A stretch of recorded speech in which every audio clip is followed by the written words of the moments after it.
एक महिला भक्त वृंदावन से बिहारी जी लेकर अपने घर आई और तभी बाहर से गोलू घर के अंदर आया और माँ से पूछता है कि माँ, ये कौन है? तो मैया ने बोला, ये भगवान हैं और ये ही हमारे मालिक हैं। अब तो घर में जब भी कोई नई चीज बनती तो सबसे पहले बिहारी जी को भोग लगता। पहले यह सब चीजें गोलू को सबसे पहले मिलती थीं। इससे गोलू बहुत चिढ़ने लगा और मन ही मन ठाकुर जी को कोसने लगा। एक दिन गोलू की माँ काम पर जाते समय बोली, गोलू, यमुना जी से मटके में जल भरकर लाना। जब गोलू पानी भरने के लिए जाने लगा तो जाते जाते बिहारी जी को कहने लगा, खाने के लिए तो सबसे पहले तैयार रहते हो, लेकिन काम तो मुझे ही करना पड़ता है। अगर यहाँ रहना है तो काम करो। कहकर गोलू यमुना जी से जल भरने के लिए चल पड़ा।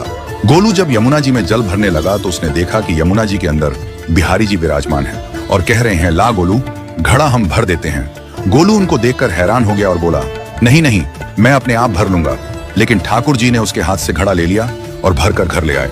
गोलू घर आकर डर रहा था कि अगर माँ को पता लगा कि मैंने ठाकुर जी से काम करवाया है तो आज मेरी पक्की पिटाई होगी। माँ ने घर आकर बिहारी जी को गीले कपड़ों में देखा तो एकदम से हैरान हो गई और कहने लगी कि गोलू, ये जरूर तेरी शरारत है, जरूर तूने ही इन पर जल डाला है। गोलू ने अपनी माँ को समझाने का बहुत प्रयास किया, लेकिन माँ ने उसको डांट कर चुप करा दिया और ठाकुर जी के भीगे हुए वस्त्रों को बदलने लगी। अगले दिन जब माँ ने गोलू को अनाज पिसवाने का काम दिया तो बिहारी जी फिर अनाज का कनस्तर ले आए और माँ को ठाकुर जी के वस्त्रों के ऊपर सूखा आटा पड़ा मिला। तो माँ ने फिर गोलू को डांटा कि तुझे पता नहीं कि ये हमारे भगवान हैं और तू भगवान के साथ शरारत करता है। आज तूने फिर इनके ऊपर आटा फेंका है। तो गोलू शपथ लेकर कहने लगा, नहीं माँ, मैंने कोई शरारत नहीं करी है।